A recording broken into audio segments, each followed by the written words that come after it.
It's me again. I'm Tessa Coins, and I am the author of this book, The Music Business Success Code.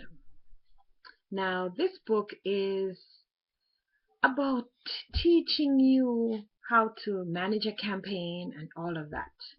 But what I really want to talk about today is, why do I need a manager? Why do you need a manager? I'm an author and I have a manager. Because having a manager sets you apart from another artist who doesn't have.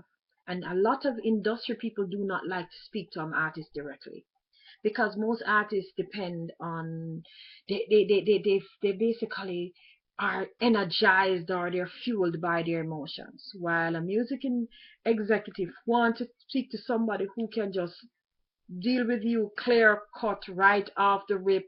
Let's do this. When can we start? Let's go.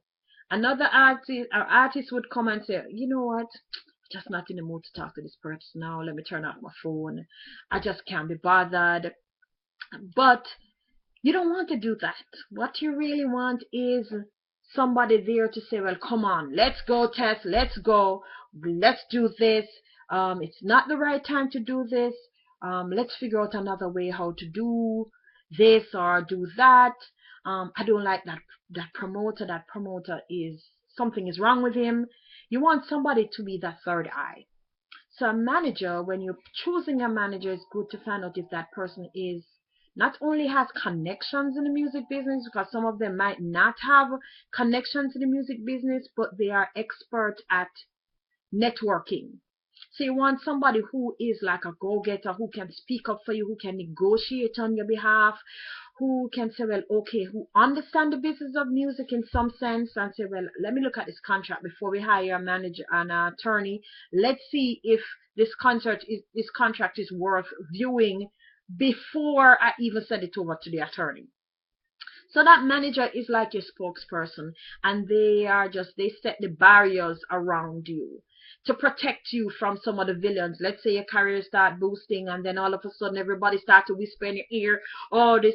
You want that manager to say, listen, let's stay focused, because you know it's this gonna happen where everybody's gonna come at you, everybody's going to want to be your friend, everybody. You want that manager to say, well, I'm sorry, but he's in the studio right now, he can't handle you right now. Let us just stop for a second. Can you call me back? And I'll pass on the message. If it's baby mama drama, or if they have any kind of issues, the manager is the one that protects you around that little box. And so then you have the bad side, where you have some managers are real crooks. So you want to put yourself in a situation that you as the artist understand the real role of a manager. A manager is not a babysitter. The manager is not the one that is going to fund the career. Sometimes they do. So don't look for a manager who's going to spend all this money on you. No, that's not a manager. That's an investor. So that's why you need to get my series. Like we started with book 1 and then the book 2, book 3. But I really, really, really want you to understand that. Get the information, do your research, even on the manager who they have managed before. How many artists do they have on their roster? Do they have time for you? Are they going to answer the phone? Whatever. Do you have a connection? Do you have the chemistry with this person?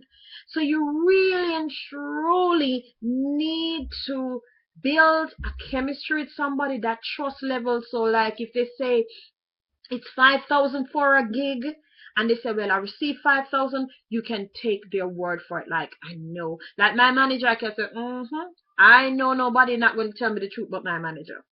And so you really want that manager to be there for you as your brother, as like a manager. If something happens to you, they are the person that they're going to contact first. If you get in trouble, the police is going to contact yours. They're not going to contact your mama, your sister, your brother. They always say they're contacting their representative. So that's why you really and truly need a manager to also to help you, to give you some career direction.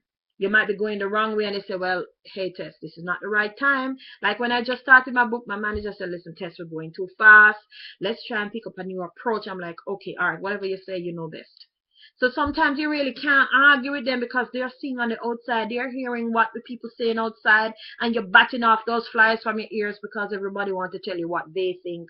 So it's good that you have a good relationship and trust with your manager, and then they will help to build you. So it's good that that person as your manager, you want to trust them.